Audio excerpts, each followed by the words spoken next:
Namaste dear students.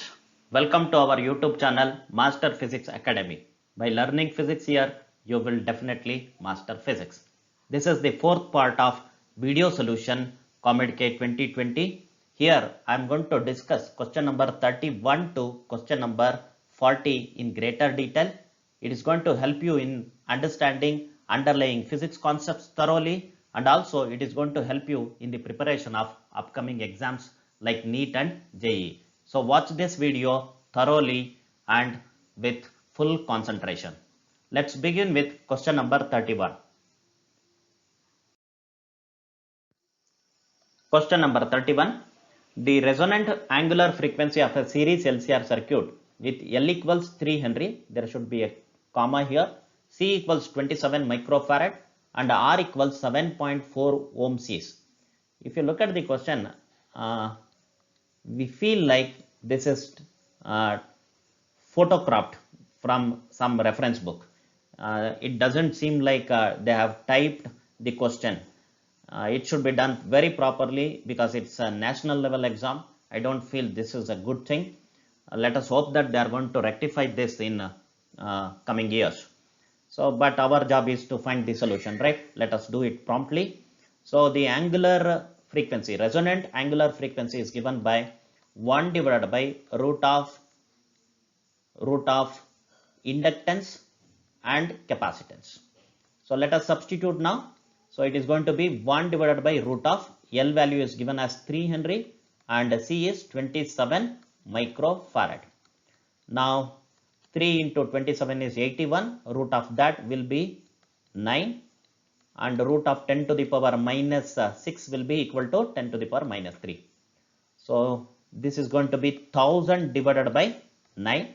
Solving this, we will be getting 111 radian per second, which is given in option 4.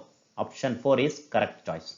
Let us go to next question, which is question number 32. Question number 32. A machine gun of mass 200 kg is mounted on a horizontal frictionless surface. If the gun fires 50 gram bullets at the rate of 30 bullets per minute at a speed of 400 meter per second squared, what is the average thrust on the system? First of all, this question is wrong because they have mentioned that the unit of speed as meter per second squared, which is wrong. It should be speed equal to 400 meter per second. Considering the speed to be equal to this value, that is 400 meter per second, I am going to solve this, right? So, but strictly speaking, they should give grace marks for this question because the question itself is wrong. So, let me check whether we are going to get the answer using this data, that is speed equals 400 meter per second. So, they are asking the average thrust on the system. So, that is nothing but the average force that is exerted on the system, which is given by change in momentum per unit time. So, change in momentum can be written as change in mass into velocity divided by time for which this change is going to happen. So, since velocity is constant, I am going to take that out. So, it is going to be V into delta M divided by delta T now. Now, V is, I am going to consider that as 400 meter per second. Delta M, that is the mass that is changing in given unit time. So, what is the mass? It is going to be 30 bullets and each bullet is having mass equal to 50 grams. 50 grams means 50 into 10 to the power minus 3 kg divided by this change is happening for 1 minute, right? So, that means 60 seconds. Now, let us solve this. 10 power minus 3 means 3 zeros will cancel out. So, it is going to be 40 into 3, that is 120. 120 into 5 is 600. 600 divided by 60 is 10 Newton. So, that is the average thrust acting on the system. But that answer is there. But the given question is having a problem, that is unit of speed is mentioned as meter per second squared, and I strongly recommend they should give grace marks for this question. Let us move on to question number 33.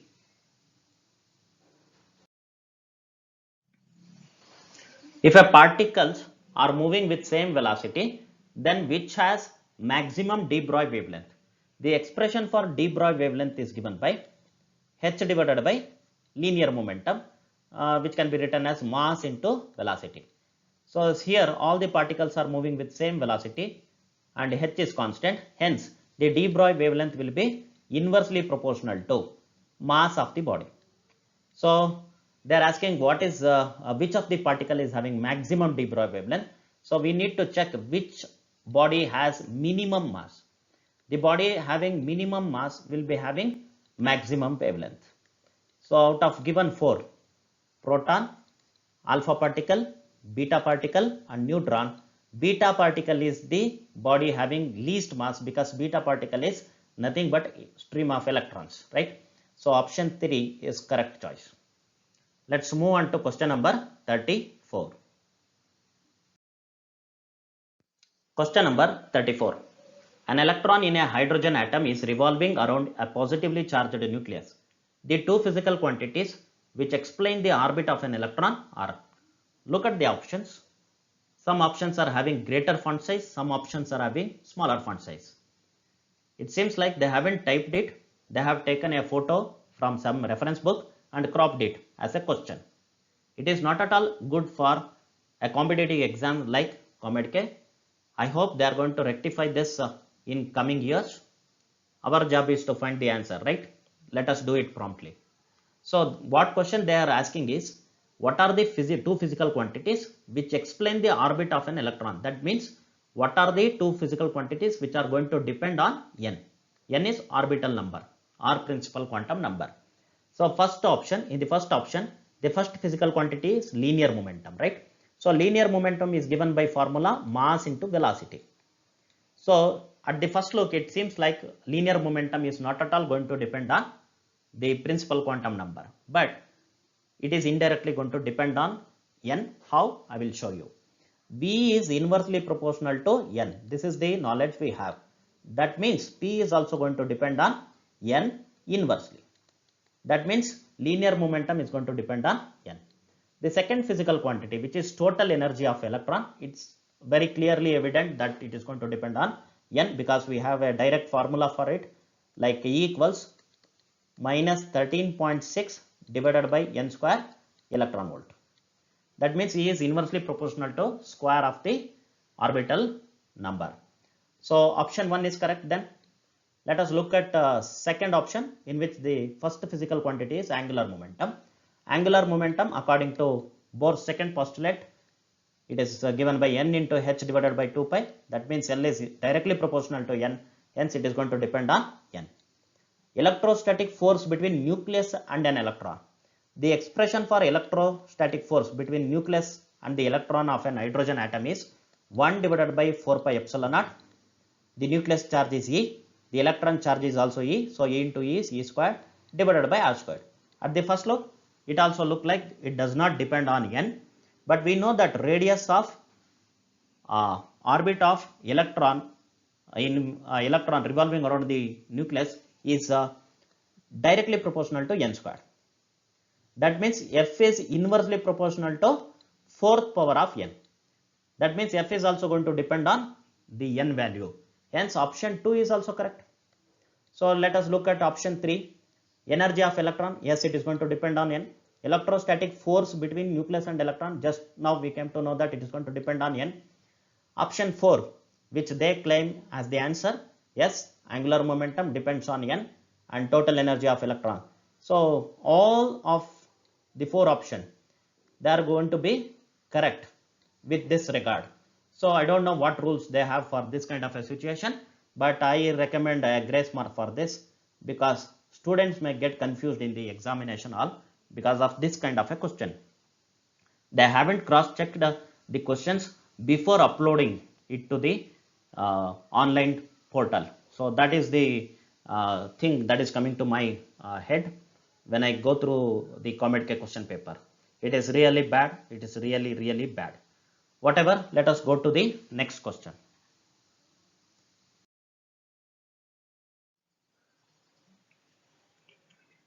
Two small spheres carrying charges plus 8 microcoulomb and minus 6 microcoulomb attract each other with force F. If a charge of minus 2 microcoulomb is added to each one of them, then the ratio of new force between them to the previous force would be. So here only charges are changing. So I'm going to take this way. Force is directly proportional to product of the charges. So F1 is directly proportional to, okay, I will take just equal sign. Some constant will be there, that is going to cancel out. So in the first case, what is the product of charges? 8 into minus 6, right? 8 into minus 6. There is no sign is required here because all options are having positive values. So I will just ignore that. So 8 into 6. So 8 into 6, that is the magnitude of first force. The second force, if you add minus 2 microcoulomb to 8, so that becomes 6, right? So it is 6 into minus 6 minus 2, that becomes minus 8. So magnitude is 8. So it is 6 into 8. If you take the ratio, it is going to be 1:1 as given in option 2. So that is the correct choice. Let us move on to next question. Students, before I go to the next question, that is question number 36, I have an information for you people which may be useful for the preparation of NEET and JEE exam. Check the description below this video. You will get a chapter wise free material. Please go through it, use it for the preparation. If you find the questions are difficult, you can check the playlist for the video solution of the same material. So I hope it is going to be useful in the preparation of your upcoming exams. Please do subscribe our channel. Don't forget to press the bell icon. Sit back, relax and enjoy learning. Let's move on to question number 36. 36. The objective of a telescope should have. Let us look at the schematic diagram of objective and eyepiece.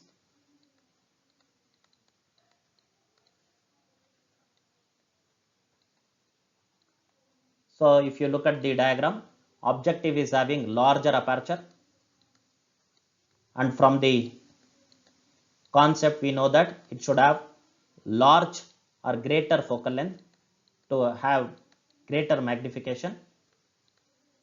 Greater focal length means less power because they are inversely proportional to each other. So let us look at the option. So option 3 marks the correct choice, which is given as large aperture and less power. Let's move on to next question, question number 37.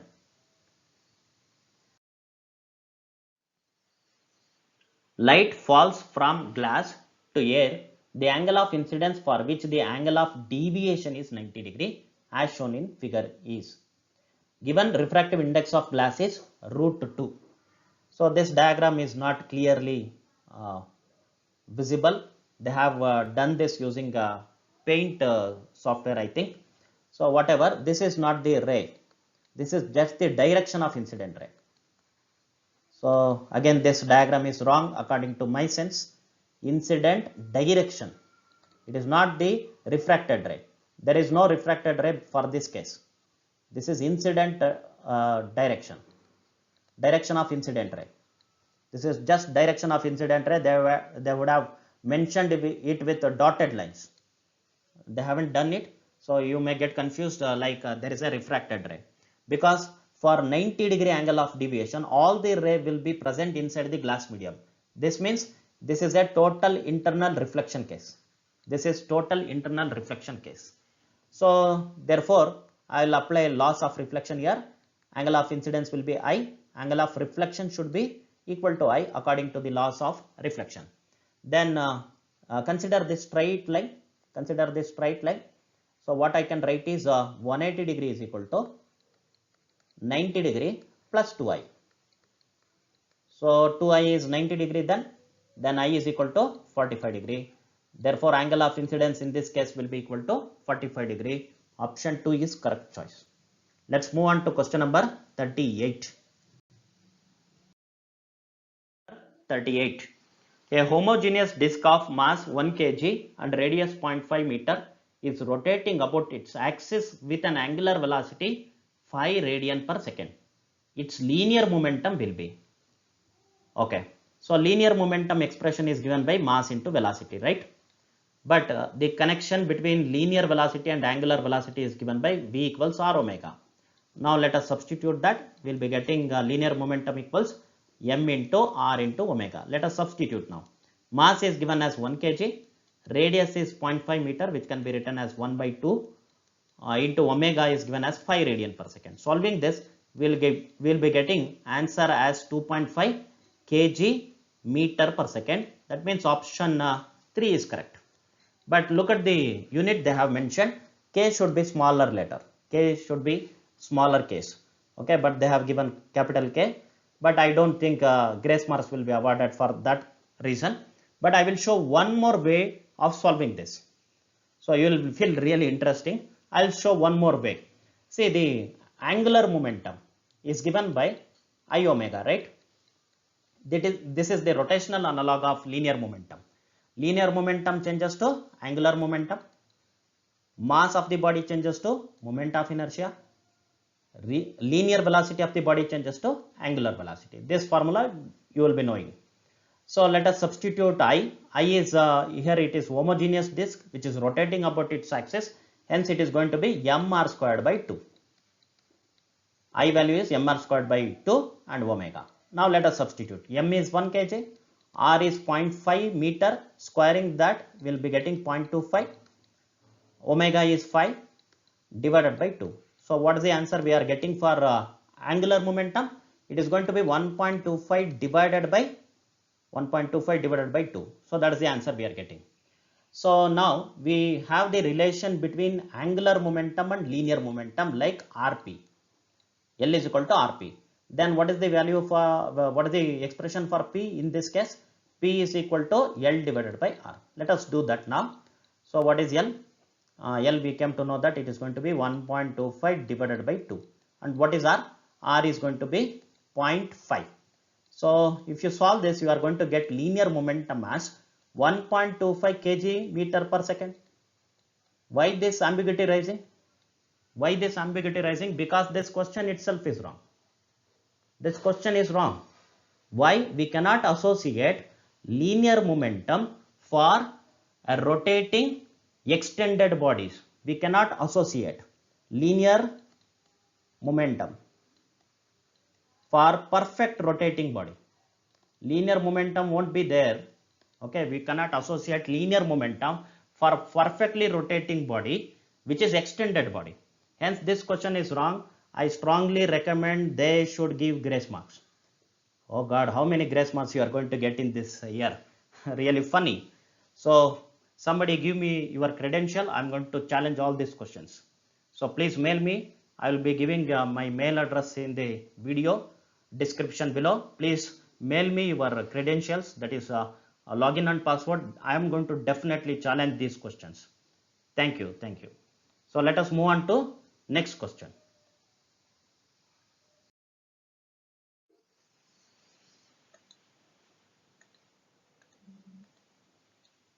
So if lambda 1, question number 31, if lambda 1 and lambda 2 are the wavelengths of the first member of Balmer and Paschen series respectively, then the ratio lambda 1 to lambda 2 is. So in Balmer series, okay, the first line means n1 is going to be 2, n2 is going to be 3, right? So therefore the lambda 1 value will be 1 by lambda 1. Lambda 1 is for Balmer. So 1 by lambda 1 will be equal to R into 1 divided by 2 square, which is going to be 4, minus 1 divided by 3 square, which is going to be 9. So simplifying this, we will be getting 9 minus 4, that is 5, 5R by 36. So for the Paschen series, that is for first line, n1 will be equal to 3, n1 is equal to 3 and n2 is going to be 4. So therefore the reciprocal of the wavelength, that is first line of Paschen series, will be equal to R into 1 divided by 3 square, which is 9, minus 1 divided by 4 square, it is going to be 16. So what is this? 16 minus 9. 16 minus 9 is 16 minus 9 is 7. 7r divided by 9 into 16. So let us consider this as equation number 1, this as equation number 2. So now equation number 2 divided by equation number 1 will give us 1 divided by lambda 2 whole divided by 1 divided by lambda 1, which is going to be lambda 1 divided by lambda 2. So which is going to be 7r divided by 9 into 16 into 36 divided by 5r. So r and r get cancelled. 9 ones are 9 fours are 36, 4 ones are 4 fours are 16. So in the numerator we have 7, in the denominator we have 4 into 5, which is going to be 20. Hence the correct choice is option 4, which is also clearly marked in the official website. Let's move on to the last question of this part, question number 40.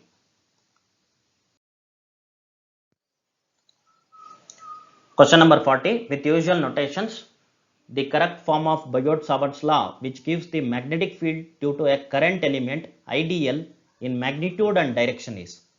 So they are asking the vector form of Biot-Savart's law, which is given by dB vector equals mu naught by 4 pi I dl vector cross position vector divided by r cube. There is one more form, which is mu naught divided by 4 pi I dl cross r cap. R cap is the unit vector along vector r divided by r squared. If you look at the options, this is there in option 3. So hence it is correct. But there is also one problem. What is that? They have not clearly mentioned mu naught. Instead, they have mentioned like mu 0. So that can give rise to confusion, because it can be thought like mu into 0. So I suggest you people to challenge this question also, because the authorities in COMEDK, they should get the notification that students are not allowing this kind of things in the exams. Please do challenge this question also.